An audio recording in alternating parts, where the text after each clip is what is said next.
वालेकुम। Last lecture में हम लोगों ने देखा था कि रो एचलन फॉर्म में हमारे पास लीडिंग एंट्री क्या होता है। ठीक है, लीडिंग एंट्री का हमें पता चल गया था लास्ट क्लास में। ओके, कि लीडिंग एंट्री क्या होती है। अब हमने देखना है कि अगर हमारे पास कोई मैट्रिसेस गिवन है तो हमें कैसे पता चलेगा कि वो हमारा रो एचलन फॉर्म में है। सो लीडिंग एंट्री अगर आपको नहीं पता तो आप लास्ट लेक्चर देखें, उसमें आपको पता चल जाएगा। अब आम matrices is an echelon form or row echelon form if it is following three properties। कि एक मैट्रिसेस एचलन फॉर्म में तब होगा जब वो थ्री प्रॉपर्टीज़ को फॉलो करेगा। अब वो प्रॉपर्टीज़ हमारे पास क्या हैं। अब फर्स्ट प्रॉपर्टी यहाँ पे हमारे पास क्या है, मैं इसे थोड़ा जूम कर देती हूँ। ऑल नॉन ज़ीरो रो और above any row of all zero. All non zero row कि वो क्या कह रहा है, are above any row of all zero, कि जो ज़ीरो वाली रो है ना वो हमारी सबसे एंड पे होनी चाहिए। अगर ज़ीरो वाली रो हमारी सबसे एंड पे है, फॉर एग्जांपल इस मैट्रिसेस में ज़ीरो वाली रो क्या है, सबसे एंड पे है, ये हमारी क्या है, फर्स्ट प्रॉपर्टी। अगर ये थ्री प्रॉपर्टीज़ एक मैट्रिसेस में हैं तो वो मैट्रिसेस हमारा क्या है, रो एचलन फॉर्म में है। अब सेकंड प्रॉपर्टी क्या है, फर्स्ट तो हो गया कि ज़ीरो वाली रो सबसे एंड पे होनी चाहिए। अब सेकंड वाली प्रॉपर्टी हमारे पास क्या है, each leading entry of a row is in a column to the right of the leading entry of the row above it। अब इसका मतलब क्या है कि हर रो की जो लीडिंग एंट्री है अपने से ऊपर वाली लीडिंग एंट्री के राइट में होनी चाहिए। हर रो की जो फॉर एग्जांपल यहाँ पे लीडिंग एंट्री है अपने से ऊपर वाली रो की लीडिंग एंट्री के राइट में होनी चाहिए। सेकंड प्रॉपर्टी फर्स्ट क्या थी, एंड पे ज़ीरो। सेकंड क्या है कि फर्स्ट तो ये लीडिंग एंट्री है, सेकंड ये लीडिंग एंट्री है, फिर थर्ड ये है। कि मतलब सेकंड प्रॉपर्टी में क्या है कि फर्स्ट पे ये लेफ़्ट पे लीडिंग एंट्री है, फिर इसके राइट में, फिर इसके राइट में और फिर इसके राइट में हो तो वो हमारी क्या है, सेकंड प्रॉपर्टी। ये भी हमारी जो है कंडीशन सेटिस्फाई होगी तो हमारे पास रो एचलन फॉर्म है। ठीक है, आगे all entries in a column below a leading entry और ज़ीरोस, कि जो भी हमारी लीडिंग एंट्रीज़ हैं, फॉर एग्जांपल ये मैट्रिसेस है हमारे पास, जो भी लीडिंग एंट्रीज़ हैं उनके नीचे हमारे पास कॉलम में ज़ीरो होने चाहिए। फॉर एग्जांपल यहाँ पे हमारी वन लीडिंग एंट्री है, इसके नीचे कॉलम में क्या है, ज़ीरो। ये वन है, इसके नीचे कॉलम में क्या है, ज़ीरो। ये वन है, इसके नीचे कॉलम में क्या होने चाहिए, ज़ीरो। ठीक है, ये तीन प्रॉपर्टीज़ हैं। अगर ये सेटिस्फाई हो रही हैं तो मतलब हमारा जो मैट्रिसेस है वो हमारा जो है वो रो एचलन फॉर्म में है। मैं दोबारा रिपीट कर दूँ प्रॉपर्टीज़ कि all non zero row are above any row of all zero, कि सब फर्स्ट वाली क्या है कि ज़ीरो वाली रो सबसे एंड पे होनी चाहिए। जैसे कि ये इस मैट्रिसेस में ज़ीरो वाली रो सबसे एंड पे है तो फर्स्ट कंडीशन तो हमारी सेटिस्फाई हो गई। अब सेकंड क्या है, each leading entry of a row is in a column to the right of the leading entry ही of a row above it, के मतलब जो है लीडिंग एंट्री जो है फर्स्ट वाली जो लीडिंग एंट्री है, सेकंड वाली जो लीडिंग एंट्री है वो फर्स्ट वाली लीडिंग एंट्री के राइट में होनी चाहिए। ठीक है, और फिर थर्ड वाली जो लीडिंग एंट्री है वो सेकंड वाली लीडिंग एंट्री के राइट में होनी चाहिए। ओके, उसके बाद थर्ड हमारे पास क्या है, all entries in a column below a leading entry are zero. उसके बाद कि जितनी भी हमारे पास लीडिंग एंट्री के नीचे कॉलम्स हैं वो हमारे पास होने चाहिए ज़ीरो में। ओके, ये हमारी तीन प्रॉपर्टीज़ हैं। फॉर एग्जांपल ये हमारे पास मैट्रिसेस है तो मतलब ये हमारा क्या है, रो एचलन फॉर्म में है। अब जैसे मेरे पास ये कुछ एग्जांपल्स है तो अब हमने देखने कि रो एचलन में है या नहीं। अब हमें कैसे पता चलेगा, फर्स्ट प्रॉपर्टी हमारे पास क्या थी कि एंड पे हमारे पास क्या होने चाहिए, ज़ीरो होने चाहिए। अब ये क्वेश्चन है इसमें ज़ीरो हो या ना हो, मतलब फर्स्ट प्रॉपर्टी जो है ना वो तो हर एक में कंडीशन जो है ना वो सेटिस्फाई करेगी।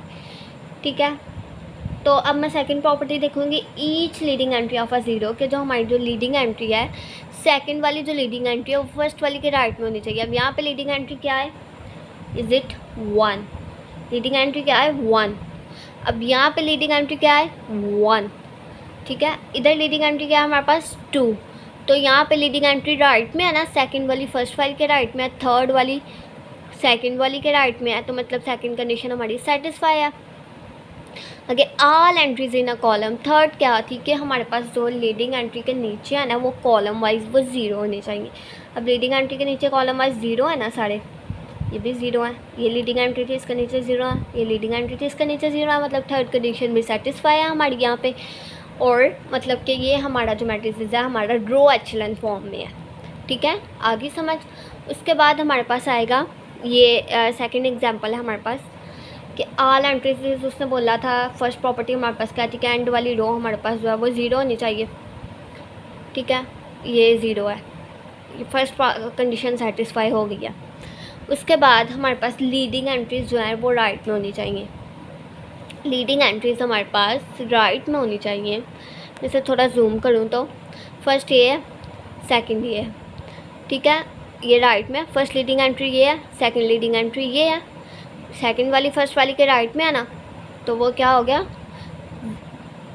Second condition is satisfied. अब लीडिंग एंट्री के नीचे क्या होने चाहिए, ज़ीरो, तो यहाँ पे हमारी थर्ड कंडीशन भी सेटिस्फाई है क्योंकि लीडिंग एंट्री के नीचे है ज़ीरो, इधर भी ज़ीरो है और इधर भी ज़ीरो है, लीडिंग एंट्री के नीचे हमारे ज़ीरो है, तो हमारी थर्ड कंडीशन भी सेटिस्फाई है। यहाँ पे हमारी तीनों कंडीशन जो हैं सेटिस्फाई हो रही हैं। सो ये दोनों मैट्रिसेस जो हैं हमारे वो रो एचेलन फॉर्म में है। अब मेरे पास दो और एग्जांपल्स हैं, अब हम इनको भी देखेंगे कि ये हमारी रो एचेलन में है या नहीं।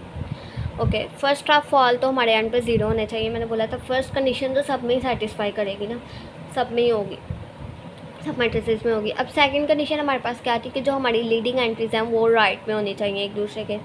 फर्स्ट में लीडिंग एंट्री क्या है 1, सेकंड में लीडिंग एंट्री क्या है 2, थर्ड में लीडिंग एंट्री क्या है 3, फोर्थ में लीडिंग एंट्री क्या है 4। लीडिंग एंट्री अगर आपको नहीं पता तो आपको फर्स्ट वीडियो देखनी पड़ेगी लीडिंग एंट्री की, फिर आपको समझ आएगी। तो ये सारी लीडिंग एंट्रीज एक दूसरे के राइट में है, तो मतलब हमारी ये सेकंड कंडीशन भी सेटिस्फाई है। अब लीडिंग एंट्रीज के बिलो में हमारे पास ज़ीरो हैं, तो मतलब हमारी जो है थर्ड कंडीशन भी सेटिस्फाई है, तो ये हमारा मैट्रिसेस जो है रो एचेलन फॉर्म में है। अब ये हमारे पास है फोर्थ एग्जांपल है। अब यहाँ पे क्या है कि एंड वाली जो रो है वो हमारे पास ज़ीरो होनी चाहिए। फर्स्ट कंडीशन क्या थी, एंड वाली रो ज़ीरो होनी चाहिए। अब ये एंड वाली दोनों रो ज़ीरो हैं, तो मतलब फर्स्ट कंडीशन तो हमारे पास सेटिस्फाई है। उसके बाद हमारे पास है लीडिंग एंट्री जो है एक दूसरे के राइट में होनी चाहिए। यहाँ पे आप देखें अगर फर्स्ट रो में लीडिंग एंट्री है 1, सेकंड में है 2, थर्ड में है 3, तो मतलब हमारे पास जो है लीडिंग एंट्रीज जो है एक दूसरे के राइट में है, तो सेकंड कंडीशन भी सेटिस्फाई है। थर्ड कंडीशन में क्या था कि मतलब लीडिंग एंट्रीज़ के बिलो में सारे ज़ीरो होने चाहिए। अब लीडिंग एंट्रीज़ के बिलो में सारे ज़ीरो हैं, यहाँ पे भी 3 है, 3 के बिलो में भी ज़ीरो है, तो मतलब हमारे पास यहाँ पे सारी कंडीशन सेटिस्फाई हैं। तो ये मैट्रिसेस जो है हमारे रो एचेलन फॉर्म में है। तो यहाँ पे मैं क्या बोलूँगी, so all of the given above matrix are in echelon form. ये जो चारों मैट्रिसेस हैं ये हमारे एचेलन फॉर्म में है। ये मैंने कुछ एग्जांपल्स दे के आपको ये वाली प्रॉपर्टीज़ समझाई हैं जो कि आई होप आपको समझ आ गई होगी रो एचेलन फॉर्म की, कि रो एचेलन फॉर्म क्या होती है हमारे पास। सो यहाँ पे हमारे पास जितने भी गिवन मैट्रिसेस थे ये हमारे पास सारे रो एचेलन फॉर्म में थे। आई होप आपको रो एचेलन फॉर्म की अच्छे से समझ आ गई होगी। तो हम कुछ ऐसे एग्जांपल्स देखते हैं जो कि रो एचेलन फॉर्म में नहीं है। ओके, अब ये मेरे पास कुछ एग्जांपल्स हैं जो कि हमारी रो एचेलन फॉर्म में नहीं है, ठीक है। अब ये कैसे नहीं है ये मैं आपको बताती हूँ, ये कैसे नहीं है। फर्स्ट कंडीशन हमारी क्या थी कि हमारे लास्ट पे क्या होने चाहिए ज़ीरो, तो फर्स्ट कंडीशन तो यहाँ पे हमारी सेटिस्फाई है। सेकंड कंडीशन हमारे पास क्या थी कि जो लीडिंग एंट्रीज़ हैं वो फर्स्ट वाली लीडिंग एंट्री सेकंड वाली लीडिंग एंट्री फर्स्ट वाली लीडिंग एंट्री के राइट में होनी चाहिए। तो ये लीडिंग एंट्री यहाँ पे 1 है, ठीक है, तो ये राइट में नहीं है, यहाँ पे लेफ़्ट में आ गई है, तो मतलब second condition is not satisfy. और फिर थर्ड कंडीशन क्या थी कि लीडिंग एंट्रीज़ के बिलो में ज़ीरो होने चाहिए। ज़ीरो नहीं है, कॉलम में ज़ीरो होने चाहिए। ज़ीरो नहीं है तो मतलब भी हमारी रो एचेलन फॉर्म नहीं है। ओके, उसके बाद है ये वाली एग्जांपल। अब देखेंगे कि रो एचेलन में है या नहीं। आपने क्या देखना, फर्स्ट कंडीशन क्या थी, एंड पे ज़ीरो होने चाहिए। अब ज़ीरो वाली रो तो हमारी यहाँ पे सेंटर में, तो हम यहाँ पे कह देंगे, हम इसी को देख के कह देंगे कि ये हमारी रो एचेलन फॉर्म में नहीं है। बाकी आप दोनों कंडीशंस भी आप लगा के देख सकते हैं, बाकी दूसरी वाली ये हमारी रो एचेलन में नहीं है, ठीक है। उसके बाद हमारे पास आता है थर्ड मैट्रिसेस। थर्ड मैट्रिसेस में हमारे पास क्या है कि फर्स्ट प्रॉपर्टी हमारे पास क्या थी, एंड पे ज़ीरो होने चाहिए, तो ज़ीरो तो हमारे पास नहीं है। अब लीडिंग एंट्रीज जो हैं वो राइट में होनी चाहिए एक दूसरे के, ये राइट में, लेकिन यहाँ पे लीडिंग एंट्री क्या है 5, तो ये इसके बराबर आ गई है, इसके नीचे आ गई है, तो मतलब ये हमारी कंडीशन सेटिस्फाई नहीं कर रही। सेकंड वाली, उसके बाद थर्ड क्या थी कि इसकी जो है इसके बिलो लीडिंग एंट्री इसके बिलो 0 होने चाहिए, लेकिन यहाँ पे हमारे पास 0 नहीं है। लीडिंग एंट्री यहाँ पे 1 है ना, इसके बिलो 5 है, 0 नहीं है। तो मतलब थर्ड कंडीशन भी नहीं सेटिस्फाई, और ये जो तीनों मैट्रिसेस हैं हमारे रो एचेलन में नहीं है। So all of the given above matrices are not in row echelon form. I hope आपको रो एचेलन फॉर्म की समझ आ गई है कि रो एचेलन फॉर्म हमारे पास क्या होती है। अब हम नेक्स्ट वीडियो में कुछ एक्सरसाइज के क्वेश्चन करेंगे इस एचेलन फॉर्म के रिलेटेड, जो कि हमारी बुक में है।